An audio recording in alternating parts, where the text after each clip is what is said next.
The following is a local resident producers program. The program content is the sole responsibility of the producer and does not necessarily reflect the views or policies of CATV2, Oshkosh Community Access Television, the City of Oshkosh, the Oshkosh Cable Television Advisory Commission, or Time Warner Cable.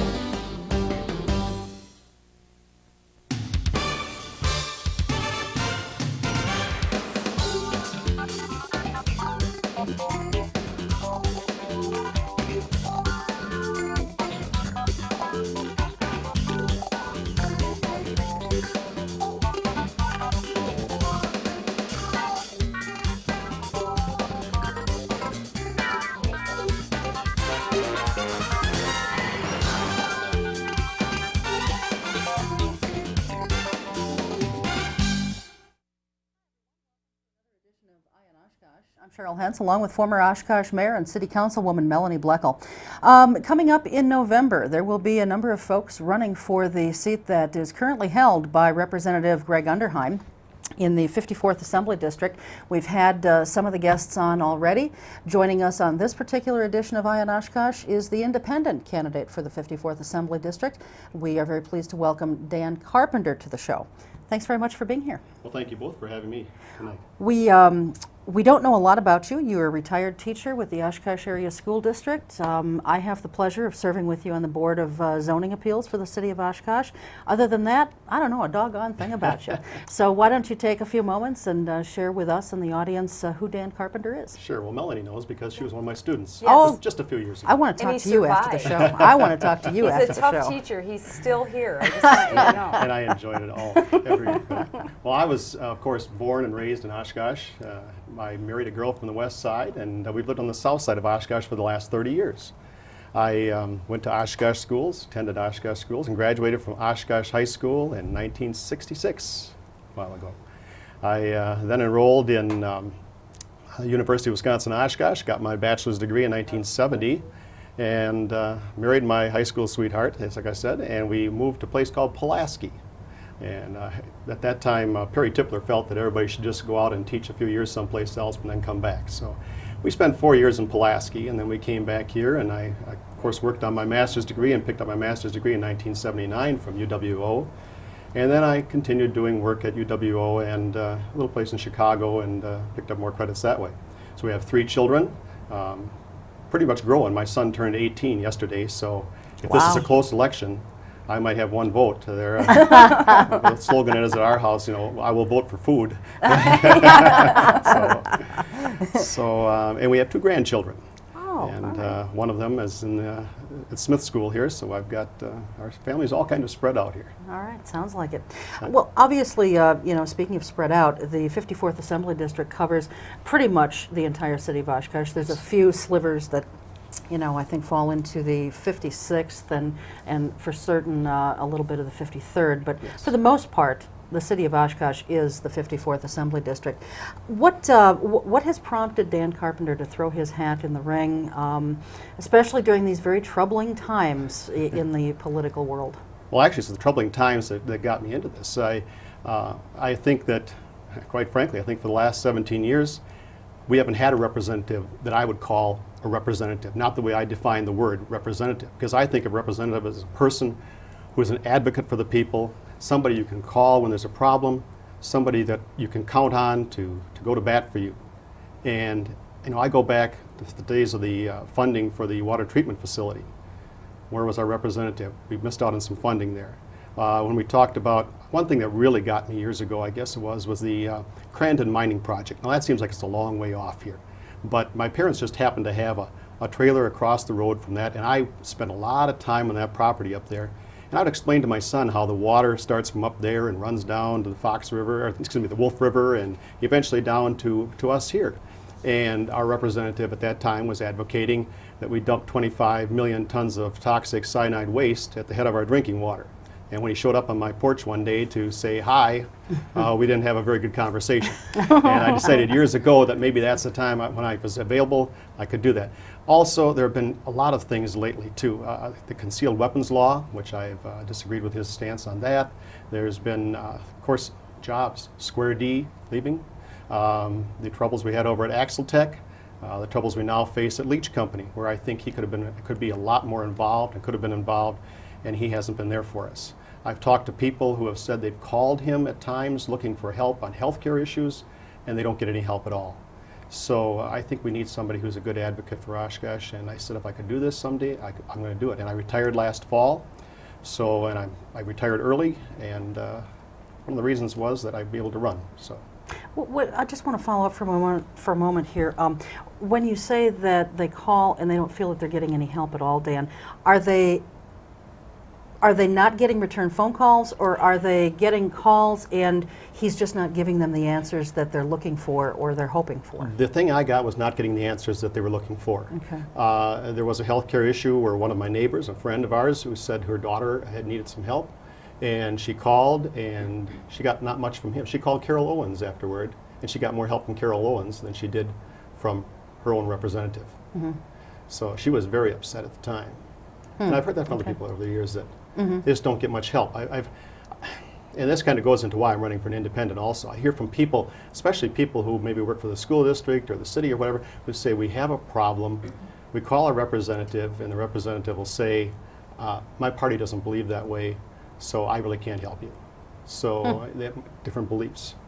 So What are the beliefs of the independent party? You know, we have people who are running under the Green Party flag. We now have an independent. This is really something quite new for this area. We haven't really had people kind of step outside those boxes of Democrat, Republican, because historically Winnebago County, quote unquote, is such a Republican stronghold. What is it that the independents believe, or is it just strictly you're not going to be lockstepping with the Republicans or goose-stepping with the Democrats? that's it, exactly. And you know, I voted Republican in the past. I've been a Democrat in the past. I'm probably somewhere along the line I voted Green Party or whatever candidate. And I think today people are voting more for issues than parties. As they should, I think. I think so too. Yeah. And that's the way I've come to believe over the years that, and I run across some people who say, I'm a Republican, that's the only way I'm going to vote. I'm a Democrat, that's the only way I'm going to vote, you know. So, but I just don't feel that's the way. I thought about running head-to-head with Greg Underheim as a Republican, but then I got to thinking about people like John Gard and Mary Panzer and so forth down there telling me how I'd have to vote. I got to thinking about running as a Democrat. Matter of fact, one time I kind of contacted the Democratic Party in Winnebago County and kind of thought about that a little bit. But then I think of the problems with Chuck Gwala and so forth down there. Sure. And I thought, I don't want to be told by any party what to do. I want to be told by the people of Oshkosh what to do. And because I've lived here so long, because so many of the people are my friends, my relatives, I think I have a good view of what's best for Oshkosh. I want to listen to those people, not some party person down in Madison. Who doesn't care about what's going on in the 54th? Exactly. Because Or who may they've- not even know. Well, yeah, and one of the things that has always been talked about a lot, and certainly when I ran in the 54th, what I ran up against is the Oshkosh Northwestern, who said that my view was far too narrow, that my concern for the city of Oshkosh, which is the 54th Assembly District, was rather naive, that when you run for an assembly seat, you have to have the bigger picture in mind, that you need to be looking at the state of Wisconsin as a whole. How do you respond to something like that, Dan? Well, we kind of go back to what I said, first of all, that we had property years ago up north and so forth, and still have a little cottage up there that we go to. But I'm concerned about our environment, the area up north and west, every direction. Matter of fact, I kind of have what I'd call an eclectic background as I grew up, because although I was born and raised in Oshkosh, I spent a lot of time on my grandfather's farm out west of Omro and so forth. And I know what farmers have gone through over the years. I know what people in industry have gone through. I've worked in business before too. I used to work down on Main Street in the days when Main Street was one of those times when you go down on Friday nights and you bump shoulders with people constantly. Yeah, sure. So the good old days I got one of those, one of the videos from the museum, and I kept looking for myself to see if I was in there years ago, but couldn't see myself. But yes, I think I see from business. I think I see things like farmers. I think industry, the environment. I'm looking at all of it. Would you categorize yourself, because people are so comfortable with these labels of Republican, well, we pretty much know how they think. Democrats, we think we know how they think. green and independent, that we're not always real sure. Independent, I think, has a little bit better connotation because I think it conjures up the thoughts that you're an independent thinker. Just as you said, you're not going to be led around by the nose or a party platform or what have you. But here's another set of labels: conservative, liberal. How would you define yourself within those categories, if you can, or do you have a different category that you use altogether? You know, I don't think I could confine myself to any one of those categories because there are some issues that I feel conservative about, and there are some I think that I feel rather liberal about, and it'd be very difficult for me to pigeonhole myself in one of those places. Very good. I think I just try to do what is best depending on the issue. Dan, you had written a letter to the editor, and as we tape this on July 8th, I want to say it was probably about 3 or 4 weeks ago. Mm-hmm. And it was a very interesting, it was a very nice letter, but it was interesting because it's not the kind of letter that you see every day. And I tried to find it, I couldn't locate it anymore, and so I'm kind of pulling off the top of my head here. But it had something to do with that you were running, but people should listen to what all the candidates are saying. And in particular, you mentioned Tony Palmieri, Yes. who is running for the same seat you are, but as a Green Party candidate. And I found that unique, refreshing, but interesting. What was your motivation behind that? Well, I have never actually met Tony in person. I like Tony a great deal. I've watched him on TV. I've listened to his views, and I think he's a great guy. Actually, where we talked years ago was that Crandon mining project years ago, because of course that was a big issue at that time. So that's how we first made our acquaintance that way. But the letter that had come out previously to that was kind of not, I don't want to say slamming, but it was telling people, don't listen to these people in the Green Party. Their views are just are not important. Concentrate on the Democrats and Republicans here. And my idea is that not only should we have the views of the Green Party, we should listen to those views. We should listen to the views of independent. We should listen to the views of any party that comes along and make our decisions. So I just wanted people to listen to Tony because he has a lot of good ideas. Where he and I differ a bit probably is in our approach to Madison and our approach to probably corporate America. And while we all kind of see the rich getting richer and the poor getting poorer, I don't know that we have to overturn corporate America to do it.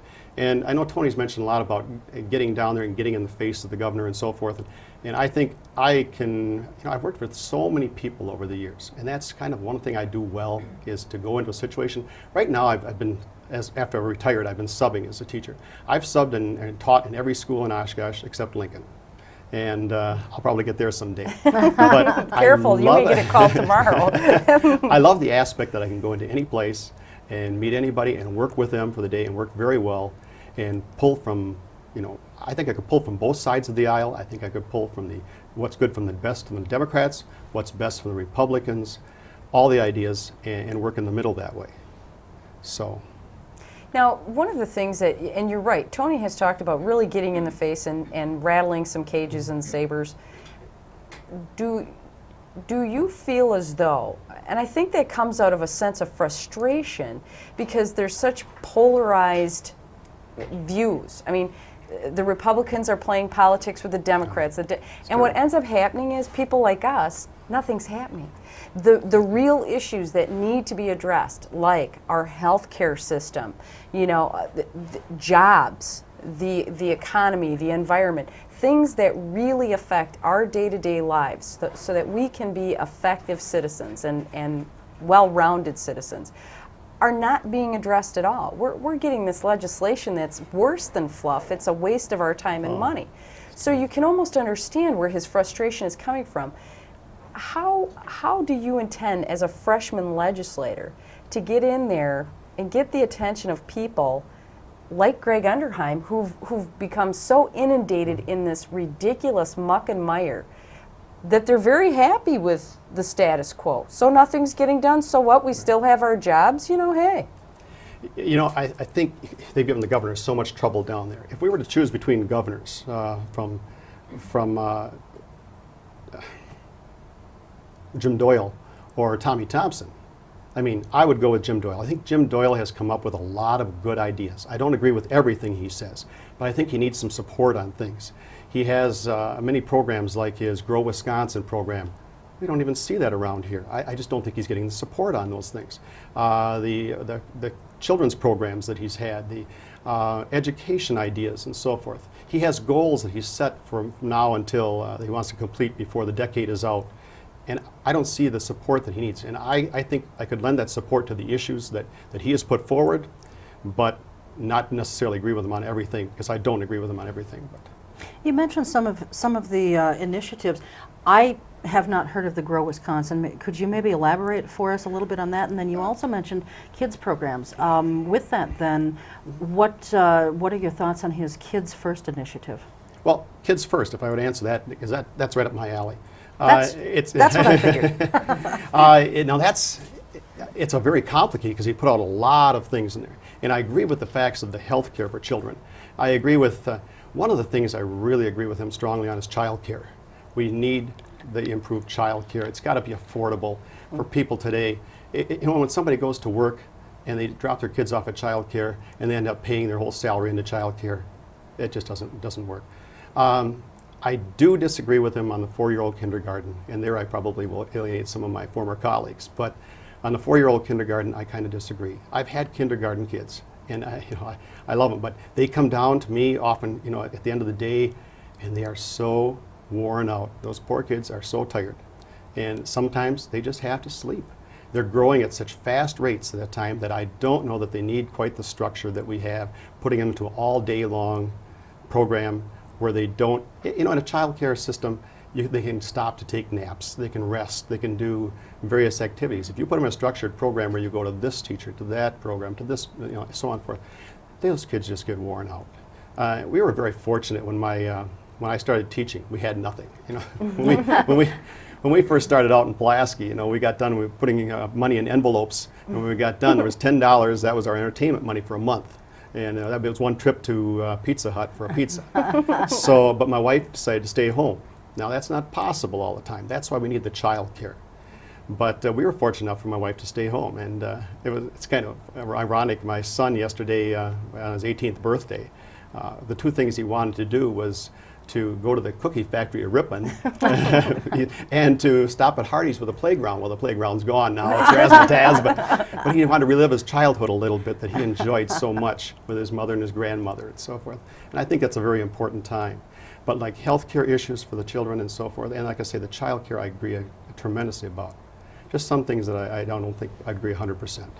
And the Grow Wisconsin? Well, Grow Wisconsin is all about education. Okay. And it's more, Grow Wisconsin is trying to create better jobs, higher paying jobs through education. When people are working in a plant or something, they need improved education so that they can better themselves along the line. And it's investing in people, that's what it is basically. And he's designated millions of dollars. I haven't seen much of it coming back here.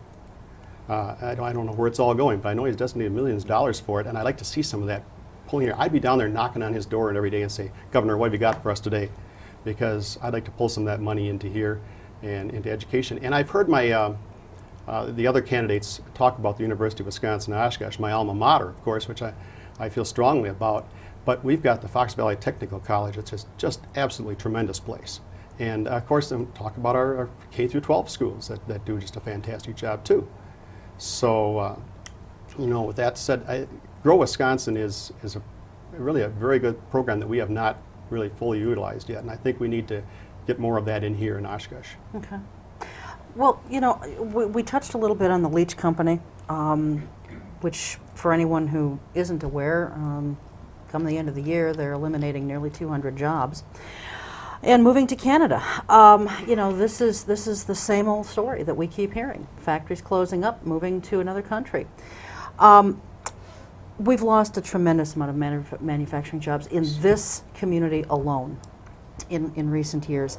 Now, what ideas, first of all, do you have for helping to bring back some of these jobs or create new ones? Because I don't know if the ones that are going to be gone can ever be brought back, but creating new ones.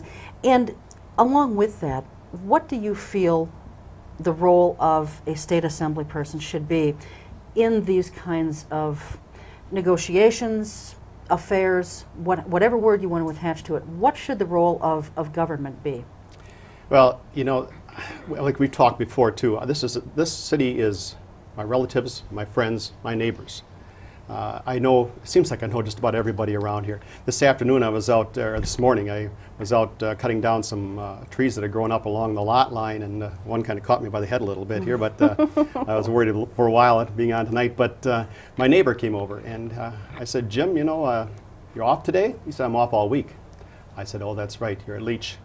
And I said, now, and I asked him about what was going on there. And he was very upset. And he's close to retirement, but he would like to be around for a little while. But I have another friend out there that is in his 40s. He's going to have a terrible time. So, you know, I don't know if we're going to be able to save those jobs. Like I say, I give Mark Harris and Dick Wolank a lot of credit for meeting with him this week. I wonder, where is Greg Underheim? Where is Carol Ressler?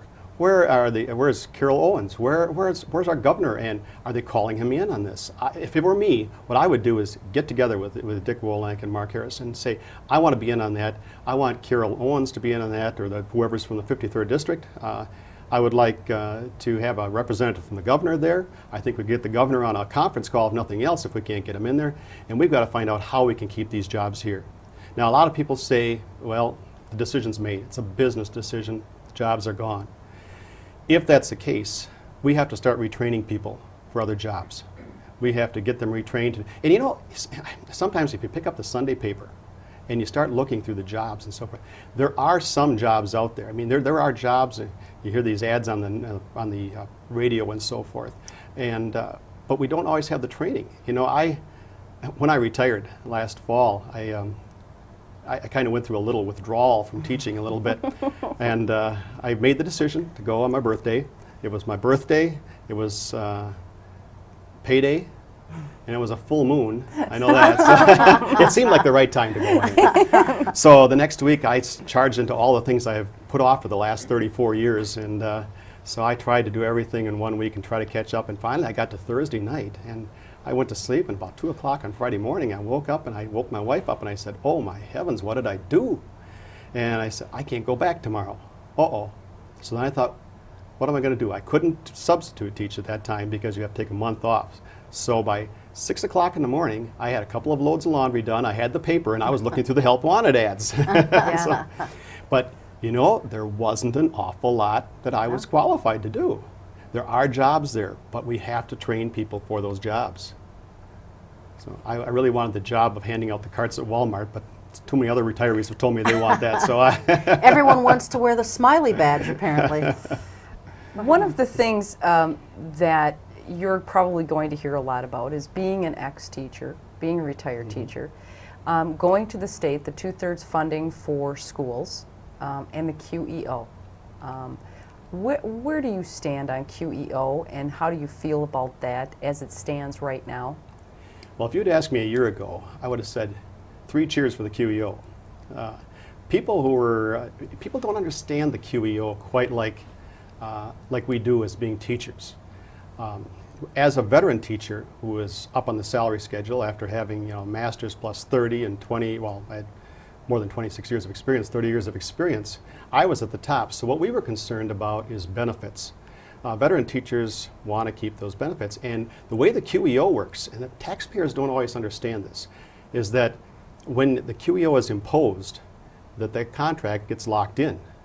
Everything stays in place. So we were very fortunate to have our benefits staying in place year after year after year. And many times I called we have a mutual friend, Dennis McHugh, and I contacted Dennis and said, please, QEO us, Dennis. Yeah. Made some of my colleagues upset, I know, but I wanted to hold on to the benefits, and many of my colleagues did also. Now, something happened last year. It was a little bit different, and that was that they negotiated. They didn't go to the QEO this last year. And what happened was the teachers turned around and gave up their managed care health plan, and of course, I don't know that they'll ever get that back. Some of us were very upset about that. We went to the preferred provider plan, which most people have these days. And for me, it's worked out very well. Some people have had to kick in $1,500 to $1,800 a year out of their pockets for this. So by negotiating, the teachers got something, they got a little more in salary, But the taxpayers got something too. They got a chunk of those benefits that you're not going to get at it without Without the negotiations. Without the negotiation. When you negotiate fairly, both sides win. Now, I'm not saying that somewhere down the line, now if you remember the days of the binding arbitration Yes. and so forth. And of course, at that time, what would happen was that the teachers would say, we want this, we want the star, the moon, and the planet Pluto, I always say. And the school board would come back and say, you'll get nothing and like it, and matter of fact, we're going to give you less than that. So, both sides would go back and forth, and then they call in an arbitrator, and then the arbitrator would push, or would choose between one side or the other. And eventually what would happen was both sides were scared about either losing everything or having to pay for the planet Pluto. So, so they'd eventually get together and they would come to an agreement. So I think perhaps somewhere down the line, if we ever got rid of the QEO, we could maybe make a few tweaks in the binding arbitration laws. Okay. Give the arbitrator a little chance to maybe to choose some things. One of the ideas that now Steve Dito is running in the 53rd Assembly District against Carol Owens. One of the ideas that he has come up with to try and create more jobs is to repeal some tax exemptions for a lot of Wisconsin businesses. Right now, I don't think any service business has to pay sales tax or charge sales tax and then pay it to the state. How do you feel about something like that? I'm a little leery of that. Actually, our businesses are paying less than they have paid in the past. It is less now than it was before. Of course, if you start cutting business taxes, you put it on the local property tax. And I think that people in Oshkosh and all over the state are just being taxed to death. And another thing that just a little sideline of that is the governor's recent proposal about funding and raising the sales tax, which I oppose wholeheartedly. We don't need any more new taxes. We need to cut state spending. Sorry. Amen. Well, speaking of taxes now, a little bit different thing, another thing that Steve Dito, and the only reason I'm mentioning him is not because you're running against him by any means, but he's given some of these things a lot of thought, and he's come up with some ideas, good, Yes. bad, or indifferent. One of his other ideas to really spur some growth in our manufacturing industry is to give, I believe it's a 5% tax discount or a rebate type thing for products that are purchased and manufactured here in Wisconsin. Harley Davidson motorcycles, John Deere tractors, things of that nature. How do you feel about something like that? I'd have to see more of it to be sure, but it does sound like a possibility. I kind of like the idea that he is thinking that way.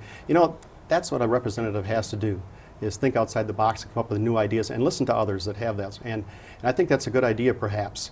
I don't know just how that would affect other businesses. There are other things also, like and I am not a real expert in here. I will say that right now. But is the single factor tax laws that we have, where businesses are sometimes taxed here in the state and taxed in another state if they're doing business in another state. Now that has been a big thing of contention with the Wisconsin Manufacturers and Commerce, that they would like to get rid of that. I would like to look at that a little bit closer and see. It doesn't seem right to be taxing people in two different places. Okay. So, I've got several questions for you, Dan. One of the biggest gripes that has been going on, Councilmember Paul Esslinger. For lack of a better term, I believe Mr. Underheim called it, summoned him to the council chambers to have a dialogue with the local representatives to discuss what in the Sam hell is going on at the state level. How do we prepare for the budget? What's the deficit going to look like in the next biennium? What's the shared revenue going to look like? What kind of legislation's coming up? What's TABAR going to mean for us? To try to get some of these questions answered, to have a dialogue before something's enacted, to be actually, here's an idea, proactive rather than reactive all the time. And local governments have a very difficult time with the people that are in place right now in representative government for the state to be able to get their ear. I mean, what I'm hearing from local representatives is, listen, we can call them on the phone and have these kind of conversations, but we don't want to do it in public because we might ask the wrong question or word it wrong, and we don't want anybody to get upset with us. What is your take? I mean, are you going to be so sensitive that, if somebody asks you something with a little edge to it, you're going to go, okay, City of Oshkosh, you don't get anything? I mean, because that's the feeling that I'm getting. It's so ridiculous. They're supposed to be representing our city, and everybody's tippy-toeing around. What's the deal? See, I have no problems with that at all because, like I say again, these are people I know.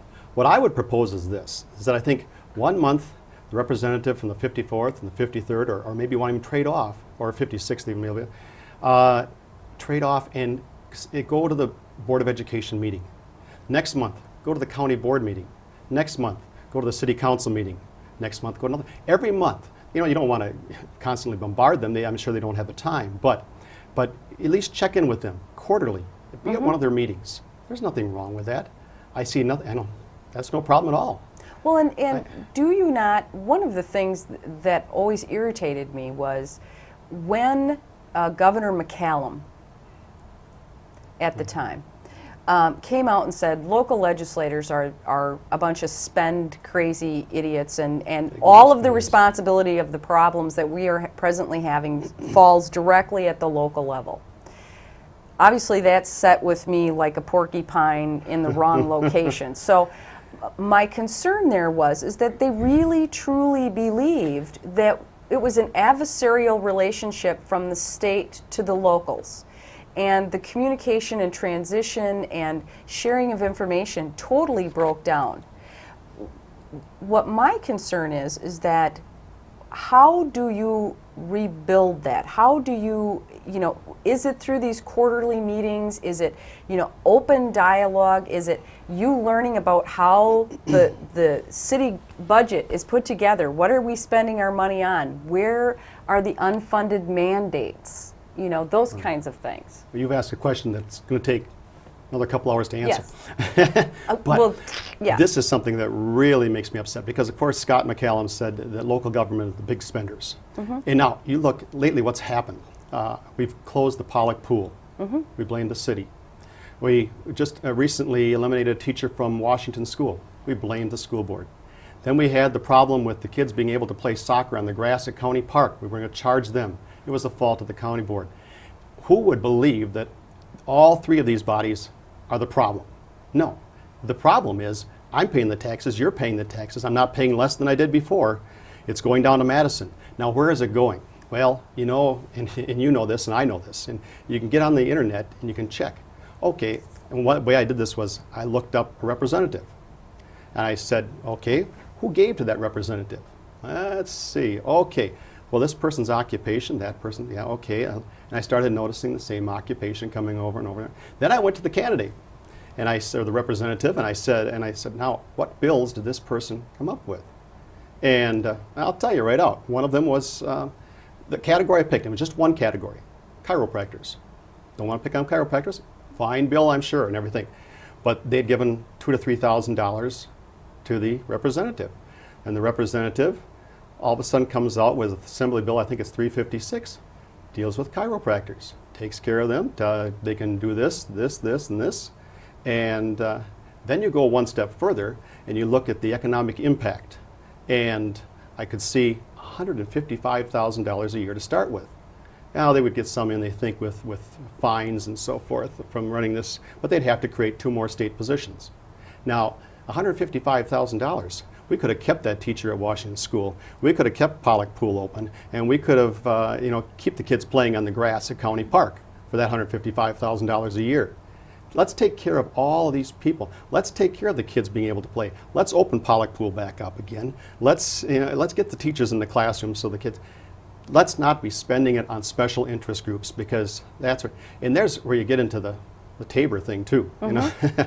And of course, Frank Lassay, if you don't mind if I get into that. But Frank Lassay, when he proposed that, said in a letter that the reason we need Tabor is because of the influence of special interest groups on our legislation and legislators in Madison.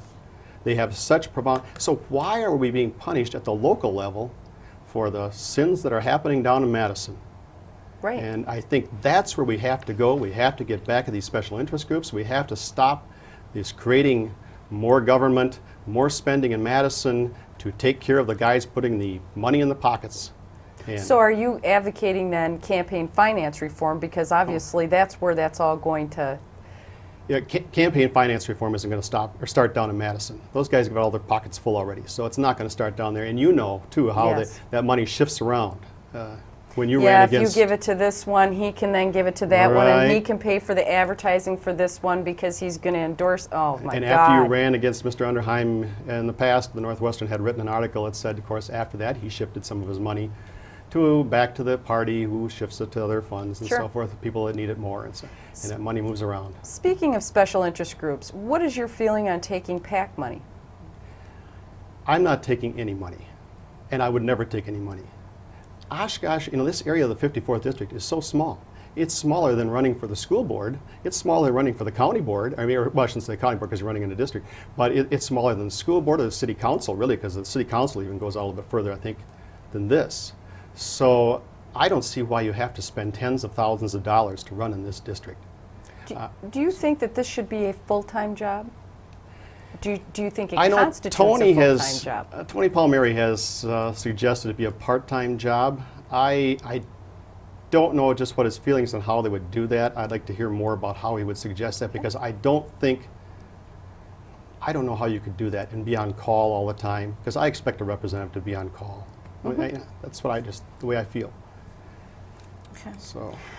We had some viewer questions that had been sent in when we started interviewing candidates, and they kind of wanted us to just keep on with all the candidates. Representative Underheim has done a lot to undermine the people of Oshkosh.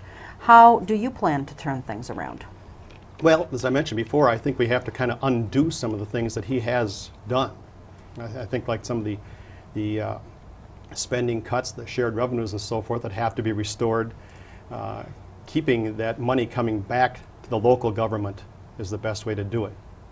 And in order to do that, you have to stop the cut back on the spending in Madison.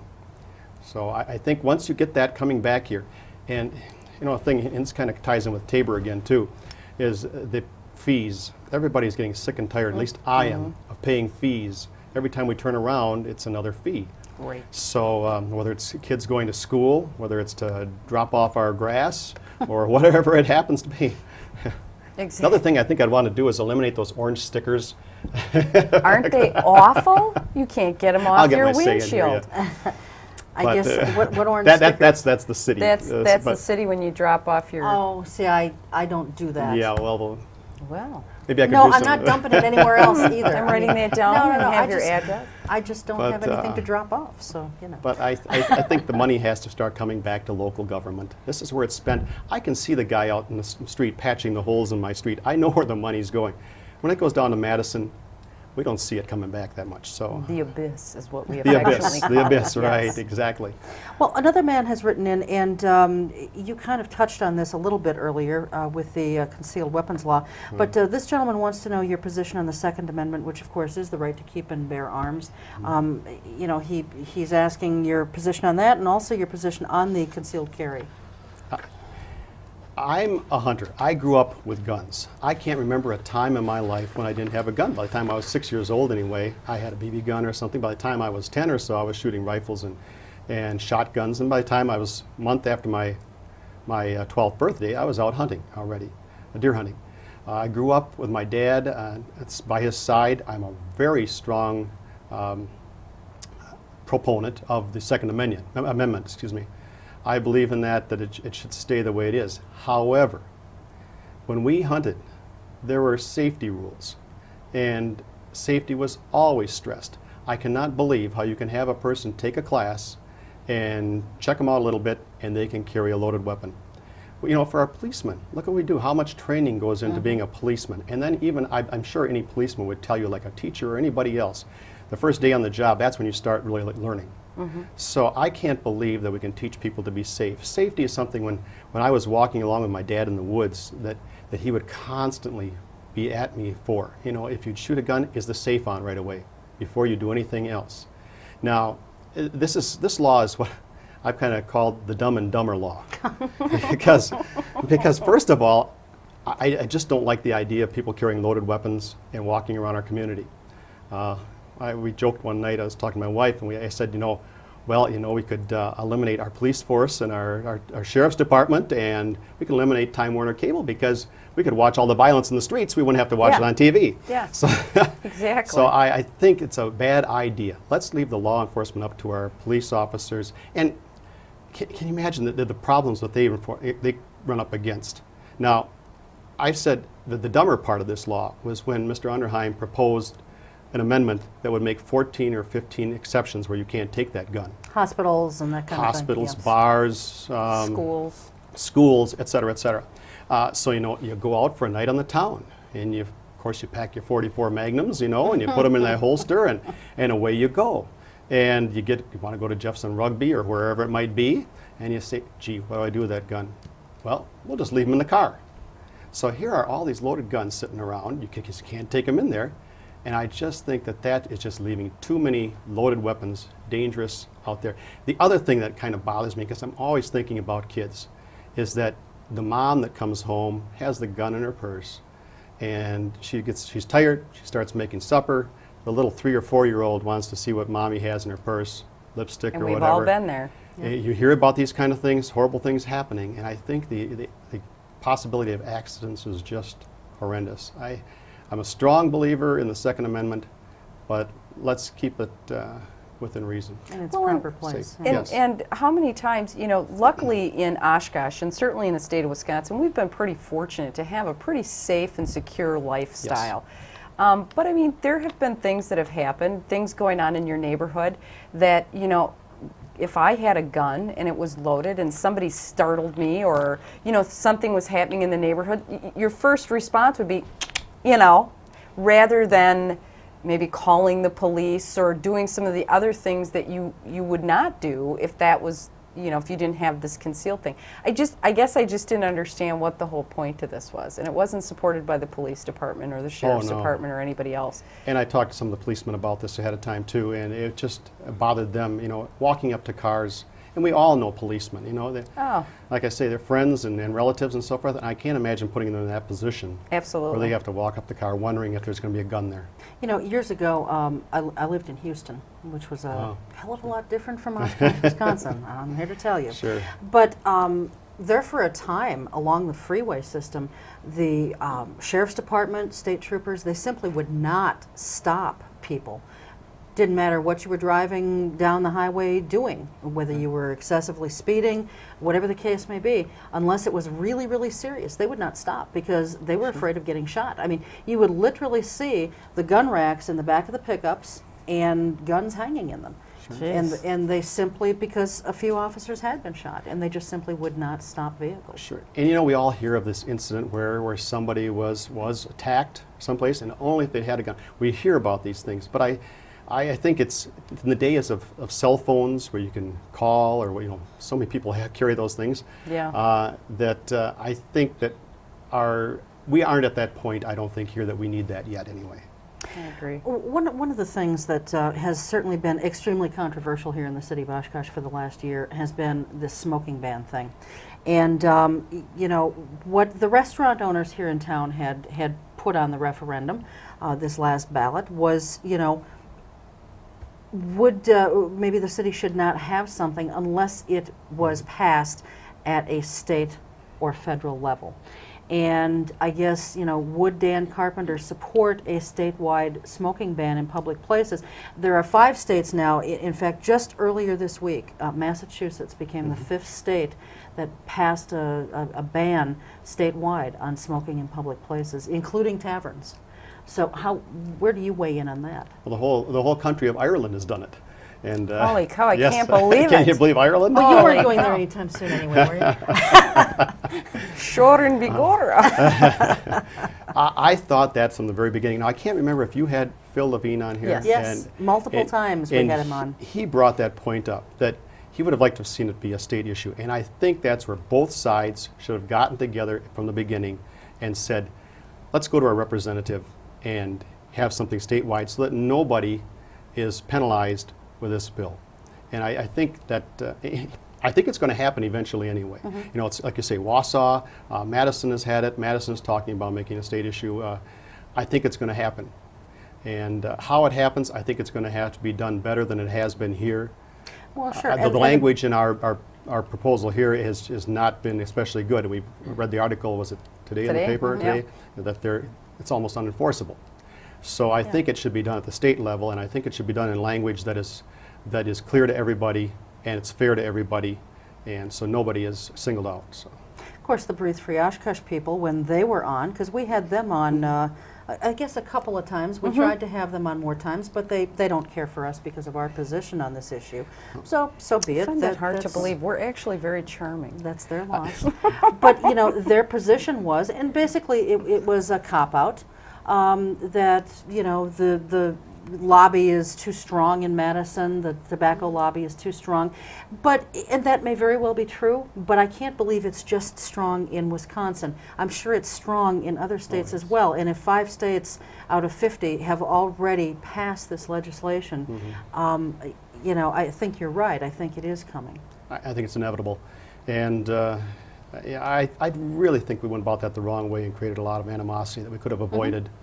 I'm not a smoker myself, and I really don't like to go in and smell smoky. But, you know, we had places we went. I've talked to some of the restaurants, the owners. I kind of pull them aside when we go out to eat, and some of them say, yes, it has had an effect. Some others say, we're busier than ever. So I don't know, I'm not sure how I read the whole thing, if that's the reason. So people not working and not being able to afford to pay for food might have something to do with could that be, too. And those that have bars, that's where it's really hitting. That's where it's really hitting them badly. And that includes your supper clubs. So, yes. I have something. Go for Me? it. Yes. This is kind of I just thought of this because one of the things that I always like to do when I was running for city council or whatever I decided to run for, I kind of became an expert at that. Not always at winning, though, just so that you know, was when the League of Women Voters, I always thought that their forums were so incredibly boring. They asked the same question, you got the same cookie cutter answer, and people droned on, and the constituency was just, you know.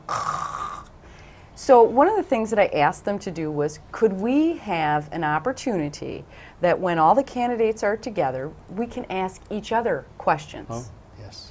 If you could ask Greg Underheim one question, a provocative question, something that you would like to know as a taxpayer in this community, and you had that opportunity, what would that question be? The question would be, tell me about the black helicopter bill.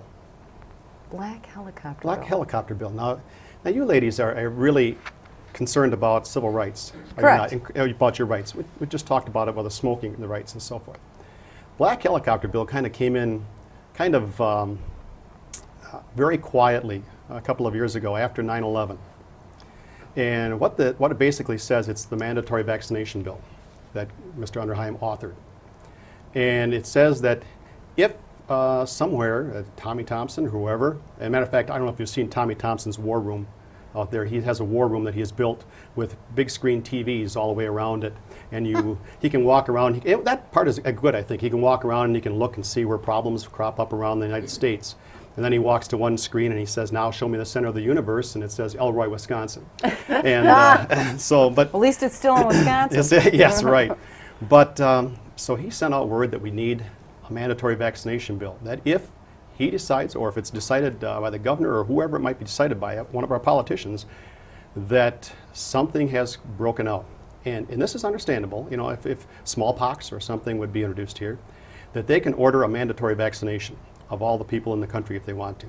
Tommy Thompson has said that there is a vial of medicine with everybody's name in the country on it. And so he sent the word out that we want this passed in every state, that you will get that vaccination whether you like it or not. And if you refused, you'll be fined up to $10,000 and spend 9 months in jail. Now, what does it vaccinate you against? Well, Dan? it depends on what the illness might be. You know, we've heard from our people in armed services, you know, they had concerns when they went. Anthrax, whatever. Right, Okay. and they had concerns about that when they went over to Iraq, about the side effects of some of these things. Some experts say that for the smallpox vaccination, and I was vaccinated against that when I was a kid, because that was a very big concern, and you might choose to do that. But that some experts feel that could kill as many as 70,000 people in this country if you went with a mass vaccination. So it is it is somewhat dangerous. There are chances. And I feel that anybody should have the right. If you're vaccinated, you're protected. So if you're not vaccinated, you're taking the chance, I feel. So I don't like the fact that was shoved down our throat.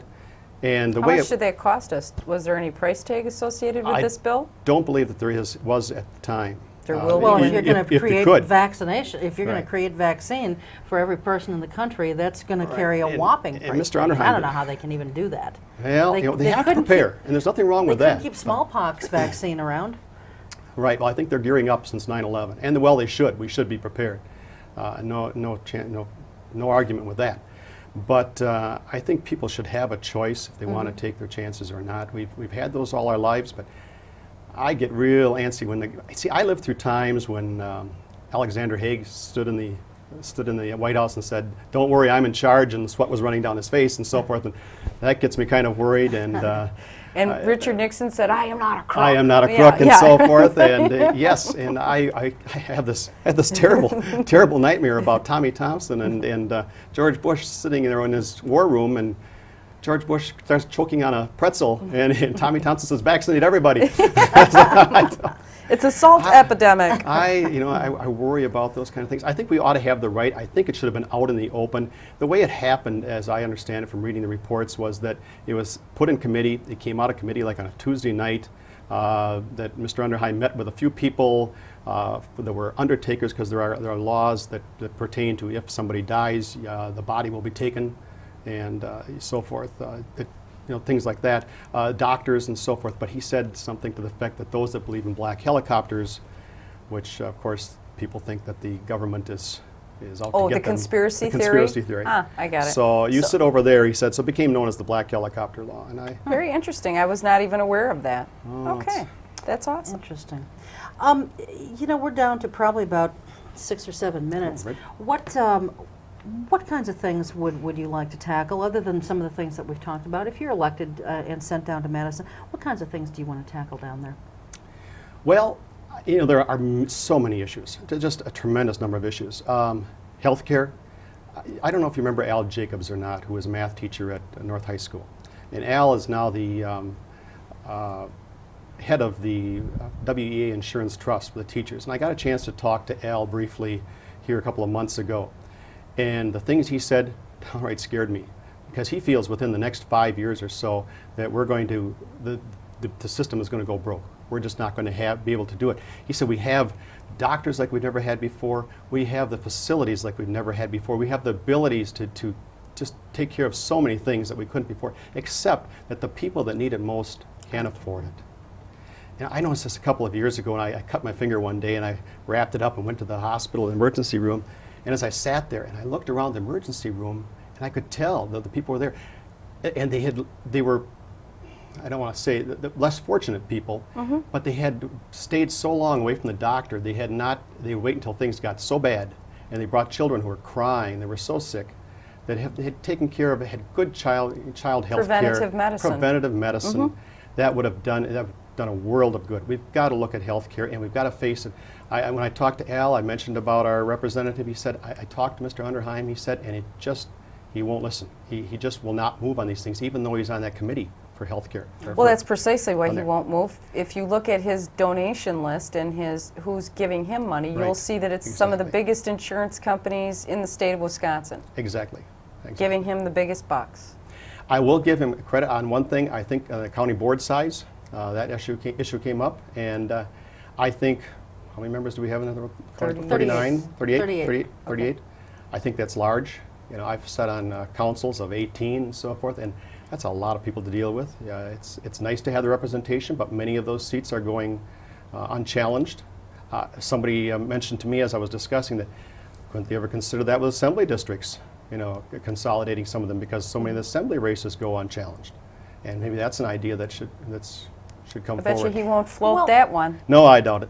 Well, and I agree with you that I think the size of the county board is too large, but don't you think, Dan, that really, I mean, Greg Underheim, I believe, and I guess I'm looking for what you think about this or how you feel. Do you agree that maybe he should just worry about what's going on in Madison? They can't even get that right. Well, Rather true. than poking his nose into the county board, he won't come to the city council unless it true. happens to be during a campaign season. As he did about a month or 6 weeks ago. Other than that, he has never graced the city council chambers. He doesn't go to county board meetings, doesn't go to school board meetings, but all of a sudden he pops up with this plan, and he's bashing it, you know, down people's throats practically. Shouldn't he worry about his own Well, field? I will agree with you that. I think he got a cue from somebody else on that, from the county board. There were some feelings there to begin with. So I think he kind of maybe took that lead. You know, another thing that we haven't talked about too is prison reform in the state. Our prisons are getting out of hand. It's costing us an enormous amount of money, on average of $26,000 a year to lock somebody up. And of course, Mr. Underheim serves on that committee also, corrections and stuff. And I think we're going to have to look at that. I'm by no means saying I'm easy on crime, but if we have nonviolent people, are there other alternatives other than to locking them up and paying $26,000 a year? Maybe we can't afford that. We have to look at alternatives to that. Anything else in about a minute or so left that, and I'm going to give you about 30 seconds or so to wrap up. So, any other thoughts in like 30 seconds or so on things you want to tackle? You know, there's so many things. We've talked about so many things we've hit on a little bit today, but we could really sit and talk for hours and hours on things. You get a big job ahead of you, but I think it takes somebody with some guts and determination, and I'm very happy to see that Mr. Underheim's getting such great competition. I think it's about time. Yes. I think it's about time. Well, and that's what the Northwestern poll has shown. I don't know if you've seen their online poll, but there's, I think it's 70%, 69%. I mean, the numbers are huge. They're staggering Good. of people who want him gone. Oh, that's good. We desperately need a change. Yes. Desperately need a change, yes. All right. On that note, why don't you take about 30 seconds or so and just look into camera 3 straight ahead of you there and tell folks why they should go to the polls in November and vote for you. Well, first of all, I was born and raised on the northeast side of Oshkosh, and I was married a girl from the west side, and we've lived on the south side for the last 30 years. We have 3 children that have gone through the Oshkosh school system. I've gone through the Oshkosh school system, as did my wife. We have many relatives and friends. I don't think of Oshkosh as numbers. I think of them as people, and friends, relatives, and I think that it's time for a change in Madison, and I want to be down there to represent that. I don't want to leave what we have right now for my grandchildren, even my children, to sort out later. We've got to have a change.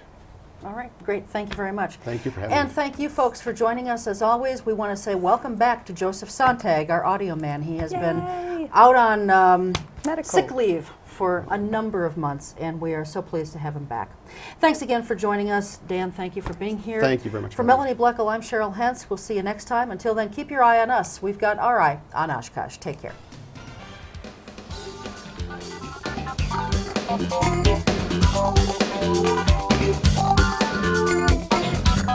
Thank you.